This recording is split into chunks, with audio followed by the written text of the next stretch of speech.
నమస్కారం city news కి స్వాగతం. ల్యాండ్ టైటిలింగ్ యాక్ట్ 27/23కు వ్యతిరేకంగా తెనాలి బార్ అసోసియేషన్ ఆధ్వర్యంలో చేపట్టిన నిరసనలు కొనసాగుతున్నాయి. ప్రభుత్వం తీసుకొచ్చిన నల్ల చట్టాన్ని వెంటనే రద్దు చేయాలని మరియు ప్రజల ఆస్తులకు రక్షణ కల్పించాలని ఈ సందర్భంగా వారు డిమాండ్ చేశారు. ఇటువంటి రాజ్యాంగ వ్యతిరేకమైన చట్టాలను తీసుకురావడం వలన ప్రజలకు జరిగిన అన్యాయాన్ని కోర్టు ముందు కాకుండా రెవెన్యూ ఆఫీసర్ల చుట్టూ తిరిగితే ప్రయోజనం ఉండదని, కాబట్టి ఈ చట్టాన్ని వెంటనే రద్దు చేయాలని వారు ప్రభుత్వాన్ని డిమాండ్ చేశారు. ఏపీ ప్రభుత్వం కొత్తగా తీసుకొచ్చినటువంటి భూ యాజమాన్య హక్కు చట్టం ఏపీ టైటిలింగ్ యాక్ట్ దాంట్లో చాలా లోపాలతోటి ఉండటం వల్ల అడ్వకేట్స్కి కానీ సామాన్య ప్రజలకు కానీ చాలా నష్టాలు ఉన్నాయి.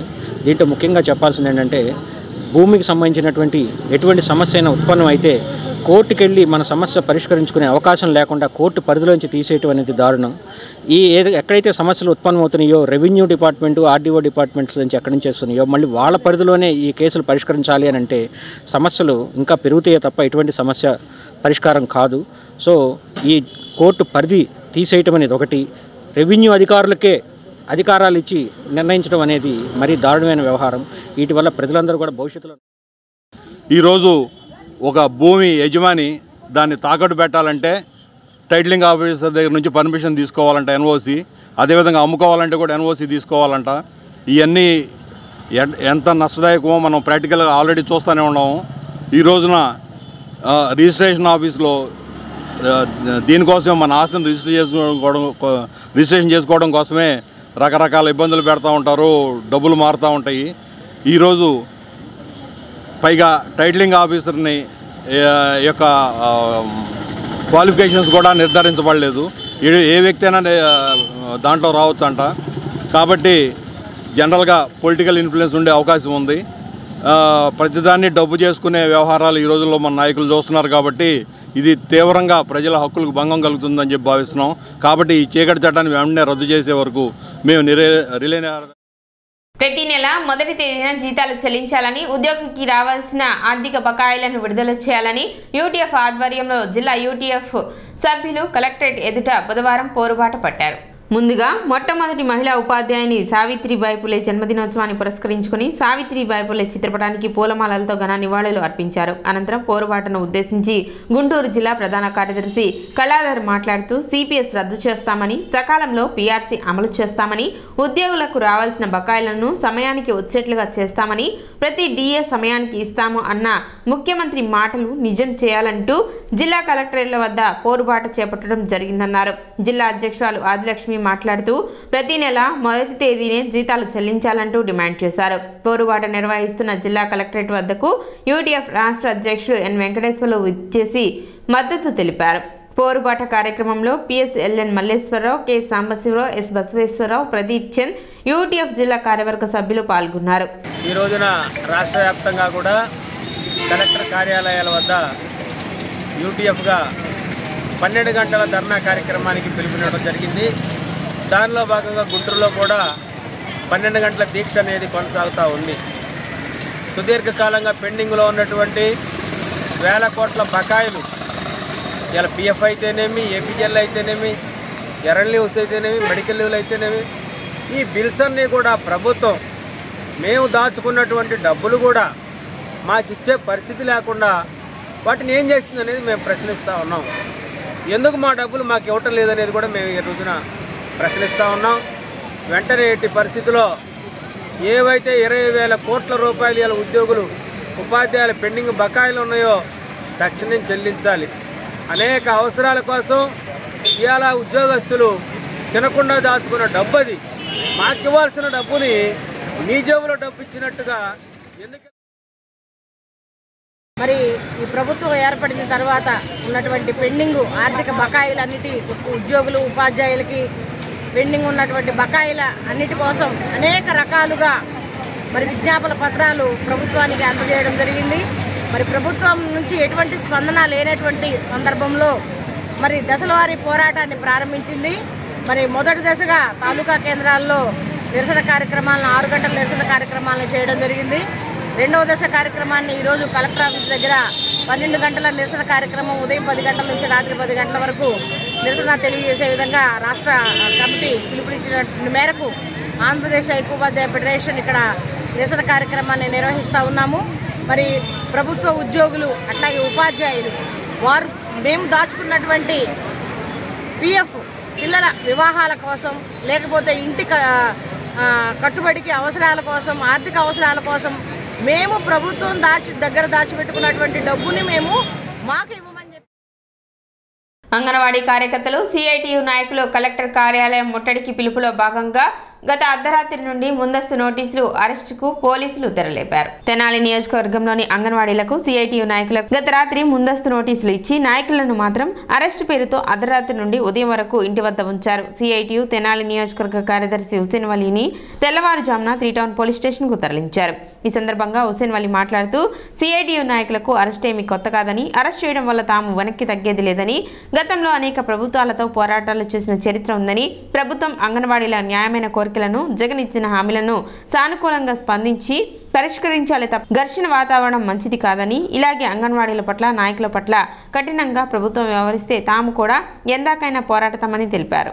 అన్ని ప్రాంతాల్లో జరిగినగా తెనాల్లో కూడా మీరు వెళ్ళడానికి వీలని చెప్పి రాత్రి 12 గంటలకి ఫోన్ చేసి ఇంటికి వచ్చి నోటీస్ ఇచ్చి ఫోటో తీసుకొని వెళ్ళారు.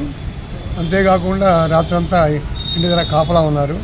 పొద్దునే మేము వస్తామలేండి అని చెప్పినా కానీ అలా కాదండి చెప్పి కాపలా ఉండి పొద్దున్నే 6 గంటలకల్లా మళ్ళీ వారే నిద్ర లేపి సరే కాలకృత్యాలు మేము తీసుకొని వస్తామని చెప్పి సరే చెప్పారు.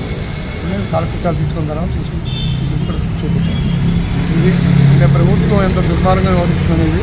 సమస్యలు పరిష్కారం చేయకుండా నిర్బంధాలు చేసి అరెస్టు చేసి స్టేషన్లలో కూర్చోబెడితే సమస్యలు పరిష్కారం అవుతాయని అనుకున్నారు. కానీ సమస్యలు పరిష్కారం కాదు.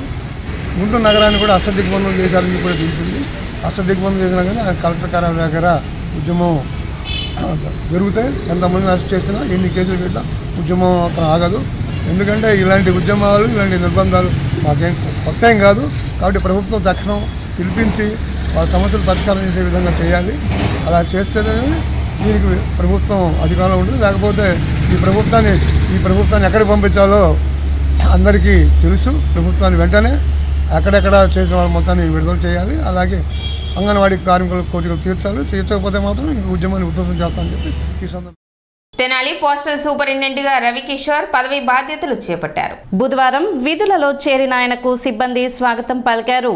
గతంలో తెనాలి పోస్టాఫీస్ నందు వివిధ హోదాలలో పనిచేసే ఇన్స్పెక్టర్గా ప్రమోషన్ పొంది ఖమ్మం, విజయవాడ ప్రాంతాలలో పనిచేశానని, మరలా సూపరింటెండెంట్గా ప్రమోషన్ పొంది తెనాలికి రావడం సంతోషంగా ఉందని రవికిషోర్ తెలిపారు. తపాలా సేవలను ప్రజలకు మరింత చేరువ చేయడానికి కృషి చేస్తానని ఆయన వెల్లడించారు. ఇక్కడ గతంలో 1998 నుంచి 2009 వరకు క్లర్క్ హోదాలో అకౌంటెంట్గా కానీ, ఇక్కడ ఇదే ఆఫీస్లో ఆఫీస్ అసిస్టెంట్గా కానీ వివిధ హోదాల్లో పనిచేసి ఉన్నాను.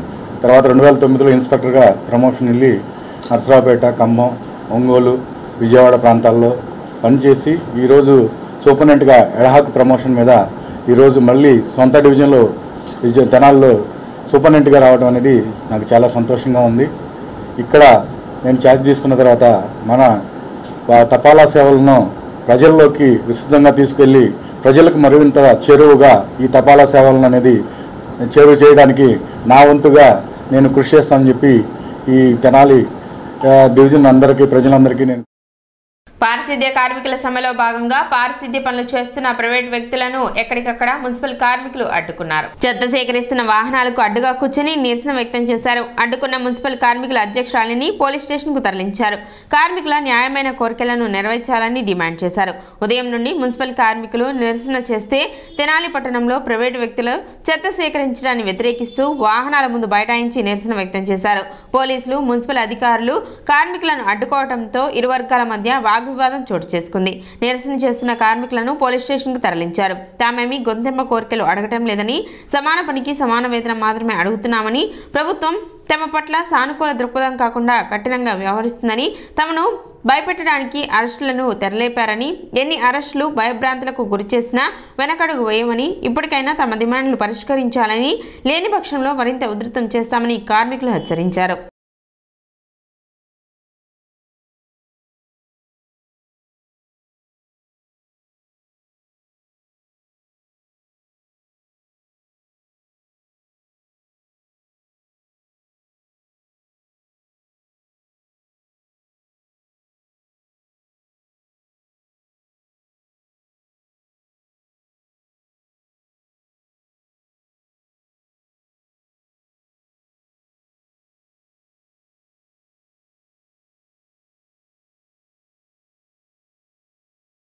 వర్కర్లు డ్రైవర్గా బండి తోలుతున్నారు.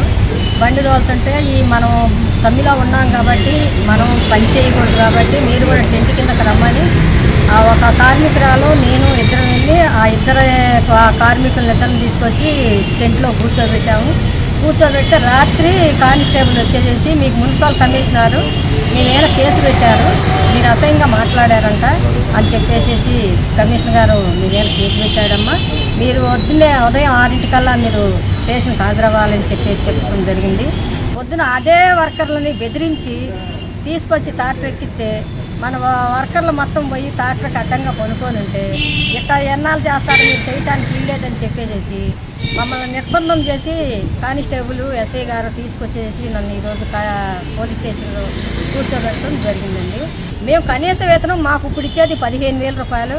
15,000 రూపాయల్లో పిఎఫ్ ఈఎస్ఐ కటింగ్ అయిపోయి 13,080 రూపాయలు మా చేతికి వస్తుంది. వాటిలో కూడా మేము ఒకరోజు రాకపోతే కటింగ్ అయిపోయి ఈ రోజుకి 500 రూపాయలు అయిపోతుందండి. ఆ జీతం కూడా సాలిన జీతంతో మేము పనిచేస్తున్నాము. ఈ ధరలన్నీ బాగా పెరిగిపోయినాయి కాబట్టి కనీస వేతనం అడిగాము.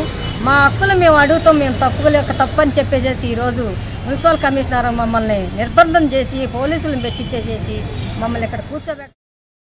సిటీ న్యూస్ ఇంతటితో సమాప్తం. నమస్కారం.